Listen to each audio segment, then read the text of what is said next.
ముఖ్యమంత్రి శ్రీ రేవంత్ రెడ్డి గారితో మేఘాలయ ముఖ్యమంత్రి శ్రీ కాన్రాడ్ కే సంగ్మా గారు మర్యాదపూర్వకంగా భేటీ అయ్యారు. ఈ సందర్భంగా కాన్రాడ్ సంగ్మా గారి సతీమణి డాక్టర్ ముహతాబ్ చండీ ఏ సంగ్మా గారు, ఉప ముఖ్యమంత్రులు స్నియావ్ భలాంగ్ ధర్ గారు, ప్రెస్టోన్ టిన్నాన్ సింగ్ గారు కూడా ఉన్నారు.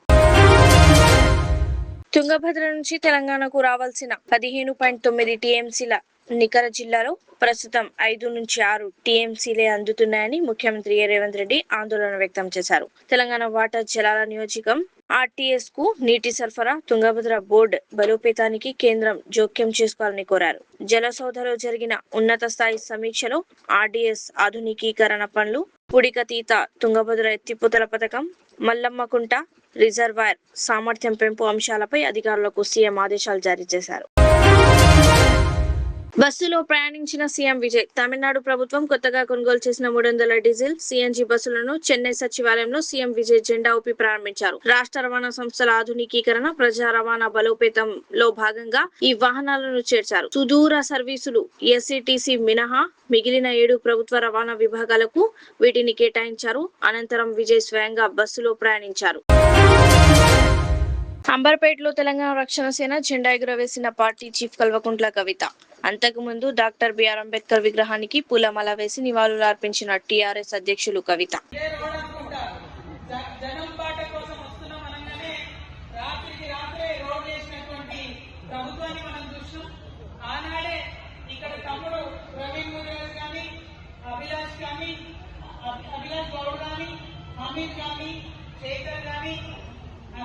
అందరికీ పురుషోత్తం కానీ నాయకులందరూ కూడా పెద్ద ఎత్తున ఇక్కడ పనిచేయడం చాలా సంతోషం.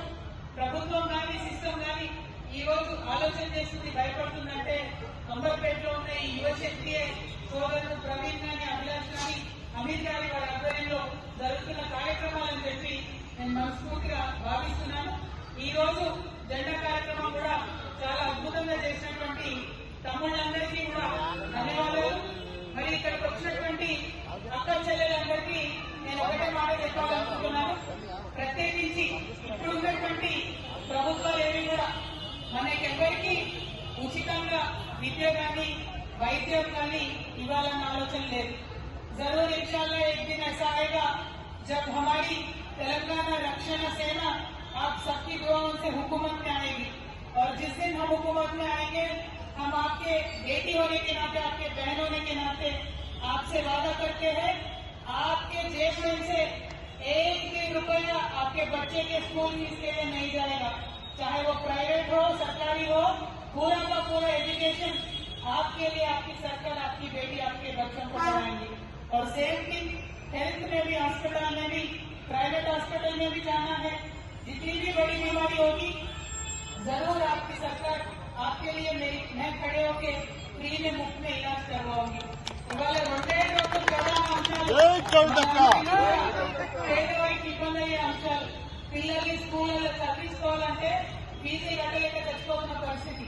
ఏమన్నా ఇబ్బంది అయి హాస్పిటల్లో పడితే వైద్యం చేయించుకోవడానికి లక్షలు కట్టలేని పరిస్థితి.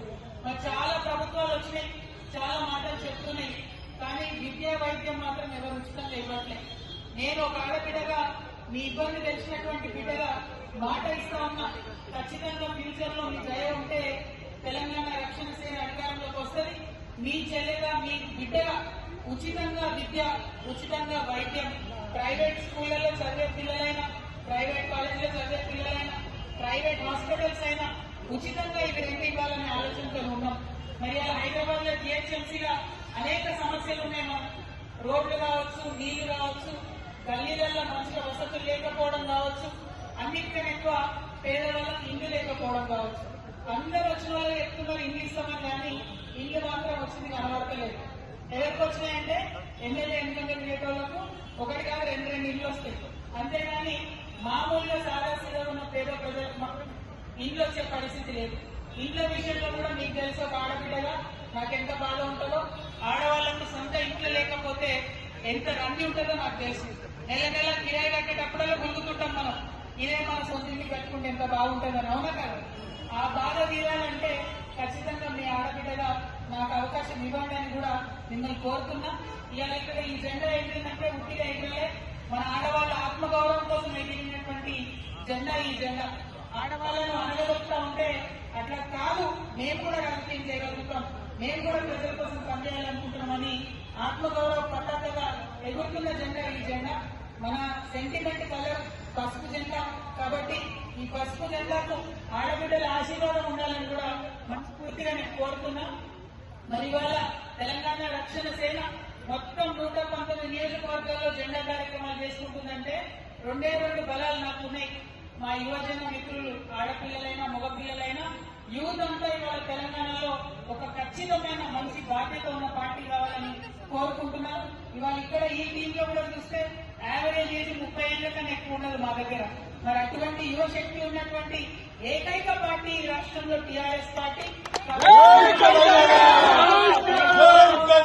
మీకోసం పనిచేసే పార్టీ, మన కోసం జాబ్సే కాదు కంపల్సరీ మీరు ఒక 100 మందికి జాబ్స్ ఇచ్చేలాగా ఎట్లా చేయాలని ఆలోచించే పార్టీ కాబట్టి టీఆర్ఎస్ పార్టీ జెండా ఎగురుతా ఉంది.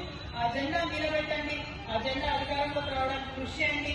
ఖచ్చితంగా మన జీవితంలో కూడా మార్పు వచ్చే విధంగా మీ సోదరుగా మీ అమ్మగా మీతో పాటు ఉండి నేను కృషి చేస్తానని తెలియజేస్తూ, మరి అంబర్పేటలో ఇలా ఫస్ట్ జెండా ఎగిరింది. ఖచ్చితంగా రానున్న రోజుల్లో జిహెచ్ఎంసీలో అంబర్పేటలో అన్ని డివిజన్స్ లో పోటీ చేస్తాం. ఫ్యూచర్ లో అంబర్పేట ఎమ్మెల్యే కూడా టీఆర్ఎస్ పార్టీ గెలుస్తుందనేటటువంటి సంపూర్ణ విశ్వాసాన్ని ప్రకటిస్తూ మీకు వచ్చినటువంటి వారందరికీ కూడా మళ్ళొకసారి హృదయపూర్వకంగా నమస్కారాలు. Thank you. ఇంత మంచి సమయం ఇచ్చింది, ఇంత ప్రశాంతంగా నేను చెప్పేటువంటి మాటలు ఇచ్చినందుకు మా అక్క చెల్లెలకు అన్నదమ్ములకు అందరికీ కూడా ధన్యవాదాలు. జై తెలంగాణ.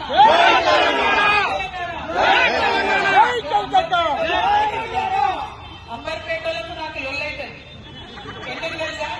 జై తెలంగాణ చేయకపోతే నాకైతే కోపం వస్తుందా? చేయకపోతే అందరూ పక్కన లాస్ట్ జై తెలంగాణ, జై తెలంగాణ, జై తెలంగాణ. థ్యాంక్ యూ అమ్మా.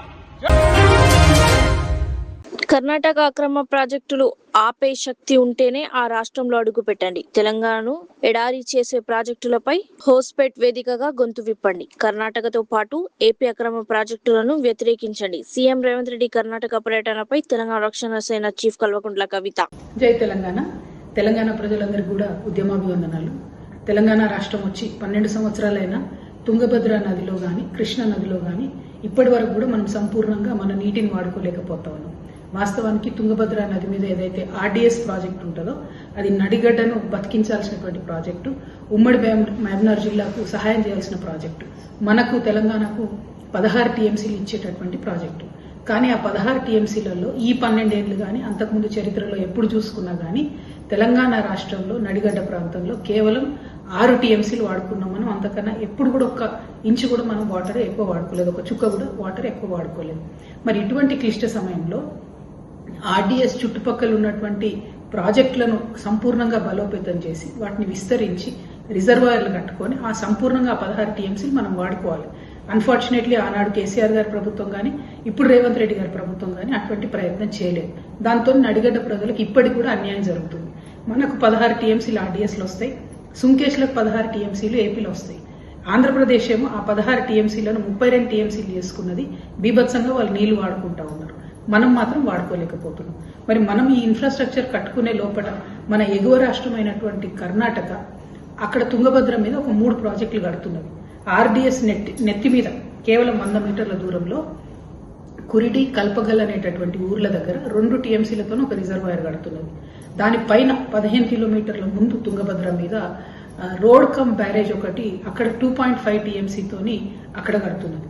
పైగా ఆర్డీఎస్ అయిపోయిన తర్వాత తుంగభద్ర నది మీద ఇంకొక ఊర్లో చిక్కమంచాల్ అనే ఊర్లో రాయచూర్ జిల్లాలో మరొక 5 టీఎంసీలకు అక్కడ ఒక ప్రాజెక్టు కడుతుంది. అంటే ఈ 3 ప్రాజెక్టులు కలిపితే కర్ణాటక 10 టీఎంసీలు తుంగభద్రలో వాడుకోవడానికి ప్రణాళికలు చేస్తుంది. వాస్తవానికి కర్ణాటకకు ఉన్న హక్కు ఎంత? Only 1.2 TMC. మరి 1.2 టీఎంసీ మాత్రమే హక్కున్న కర్ణాటక 10 టీఎంసీలు కడుతుంటే ఆ ప్రోగ్రామ్ కి మన రాష్ట్ర ముఖ్యమంత్రి రేవంత్ రెడ్డి గారు అక్కడ పోయి ఇటుపక్క చంద్రబాబు నాయుడు గారిని కూర్చోబెట్టుకుని ఇంకో పక్క డీకే శివకుమార్ గారిని కూర్చోబెట్టుకుని ఈయననే ప్రారంభోత్సవం చేసి మంగళారతి ఇచ్చి ఆ ప్రాజెక్టు కట్టినట్టయితే తుంగభద్ర నదిలో మనకు వాటా అనేది దక్కదు, పర్మనెంట్ గా మనం కోల్పోవడం జరుగుతుంది. కాబట్టి నేను ముఖ్యమంత్రి గారిని డిమాండ్ చేస్తున్నా, మీరు ఈ రోజు కార్యక్రమానికి దయచేసి అటెండ్ కాకండి. ప్రొటెస్ట్ గా లెటర్ రాయండి. మన రాష్ట్ర ప్రజల హక్కులు కాలరాస్తుంది కర్ణాటక అనే ప్రొటెస్ట్ తోని మీరు లెటర్ రాయండి. ఎందుకంటే ఇవాళ మీరు తీసుకునేటటువంటి స్టాండ్ పర్మనెంట్ గా తెలంగాణ ప్రజలకు నదీ జలాల్లో వాటానివ్వకుండా పోతుంది. మీరు ఎట్లాగూ మళ్ళీ అధికారంలోకి రాదు. రేపటి నాడు ప్రజల దయతో మేమే తెలంగాణ రక్షణ సేనని అధికారంలోకి వస్తాం. ఆనాడు మేము వెళ్లి మళ్ళీ కర్ణాటకతో గాని సెంట్రల్ వాటర్ కమిషన్ తో గాని ఆర్గ్యుమెంట్ పెట్టుకుంటే ఇగో మీ రాష్ట్ర ముఖ్యమంత్రి కదా వచ్చిపోయిండు, ఆయన్నే ప్రారంభోత్సవం చేసిపోయిండు అనేటటువంటి ఈ కార్యక్రమం గుదిబండలాగా నడిగడ్డ ప్రజల్ని ముంచబోతా ఉంది. కాబట్టి నేను ముఖ్యమంత్రి గారిని డిమాండ్ చేస్తున్నా, మీరు ఇవాళ కార్యక్రమానికి వెళ్ళకండి. ఇన్స్టెడ్ మీరు అఖిలపక్షం తీసుకోండి, సెంట్రల్ వాటర్ కమిషన్ దగ్గరికి వెళ్ళండి, అందరం కలిసి ఢిల్లీకి వెళ్దాం, కేంద్రం మీద కొట్లాడదాం, తుంగభద్ర నదిలో మన వాటాను సాధించుకుందాం, కృష్ణా నదిలో మన వాటాను సాధించుకుందాం, రాష్ట్రానికి శాశ్వతంగా సాగునీటి అవసరాలను తీరుద్దాం. ఉమ్మడి మహబూబ్ నగర్ జిల్లాను, ఎండిపోతున్నటువంటి ఒక్క చుక్క నీళ్లు రానటువంటి రంగారెడ్డి జిల్లాను, ఫ్లోరోసిస్ తోని బాధపడుతున్నటువంటి నల్గొండ జిల్లాను, శాశ్వతంగా అన్యాయానికి గురైపోతూ ఉన్నటువంటి ఖమ్మం జిల్లాను, వీటన్నిటిని కూడా కాపాడుకోవాలి. కాబట్టి మీరు ఇవాళ కార్యక్రమాన్ని రద్దు చేయండి, ప్రొటెస్ట్ తెలపండి. ఒకవేళ మీరు అడిగి పోతే గనక ఆ ఇద్దరు రాష్ట్రాల ముఖ్యమంత్రితోని ఆన్ ద స్టేజ్ ప్రకటన చేపియండి. చంద్రబాబు నాయుడు గారితోని పనకచెర్ల కట్టనని, డీకే శివకుమార్ గారితో ఈ ప్రాజెక్టులు ఆపేస్తా అని ప్రకటన చేయించండి. అవి చేయించలేకపోతే మీరు ఇవాళ కార్యక్రమాన్ని మానుకోవాల్సిందిగా నేను రేవంత్ రెడ్డి గారిని డిమాండ్ చేస్తా ఉన్నాను. Thank you. జై తెలంగాణ. ఆ అభిమానికి 104 ఏళ్లు అయినా వయస్సు మీరినా తన అభిమానానికి ఎక్స్పైరీ డేట్ లేదని నిరూపిస్తున్నారు. 104 ఏళ్లు డోనా మరియా ఈ వయసులోనూ ఏ మాత్రం తగ్గకుండా ఫిఫా వరల్డ్ కప్ లో బ్రెజిల్ జట్టును ఎంకరేజ్ చేసేందుకు ఆమె సిద్ధమవుతున్న వీడియో నెట్టింట వైరల్ అవుతోంది. జుట్టు దువ్వుకొని జెర్సీ ధరించి స్టైలిష్ గా రెడీ అయ్యారు. ఈ బామ్మ లాంటి వీరాభిమానమే ఏ జట్టుకైనా అసలైన ఇంధనమని నెటిజన్లు అంటున్నారు. గుడ్ పేరెంటింగ్ కోతి చెప్పిన పాఠం పేరెంటింగ్ గురించి ఉత్తరాఖండ్ పోలీసులు షేర్ చేసిన ఒక ఏఐ వీడియో నెటిజన్లను ఆలోచింపజేస్తుంది. ఓ పిల్ల కోతి పర్యాటకుని చేతిలోని ఫోన్ను లాక్కొనగా తల్లి కోతి దాన్ని వారించి సదరు వస్తువును తిరిగి ఇచ్చేస్తుంది. పిల్లలు మన ప్రవర్తనను చూసి నేర్చుకుంటారని పోలీసులు పేర్కొన్నారు. జంతువుల కంటే మనుషులుగా మన బాధ్యత మరింత పెద్దదని వారు హితవు పలికారు.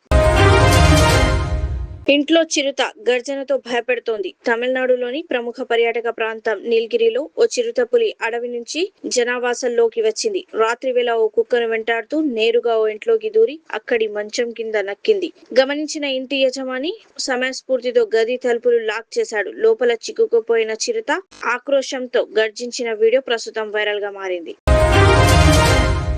10 నిమిషాలు లేట్ అయినా ఎక్స్ట్రా వర్క్ ఓ కంపెనీ యజమాని తన ఉద్యోగులకు విధించిన వింత నిబంధన నెట్టింట చర్చనీయాంశమైంది.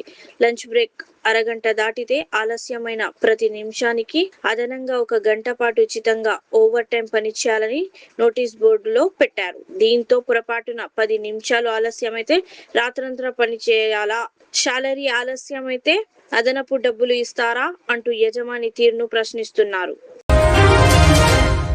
అన్నా అని పిలిచినందుకు సెలూన్ వర్కర్ పై ఎస్ఐ దాడి. కరీంనగర్ లోని ఓ సెలూన్ లో షేవింగ్ కోసం వెళ్లి రాము అనే వర్కర్ పై దాడి చేసిన 3 టౌన్ ఎస్ఐ చందర్. షేవింగ్ కోసం వెళ్లిన ఎస్ఐని కూర్చో అన్నా అని సంబోధించిన రాము నన్ను అన్నా అంటావురా అంటూ దాడి విజువల్స్ షాపులో సీసీ కెమెరాలో నమోదు.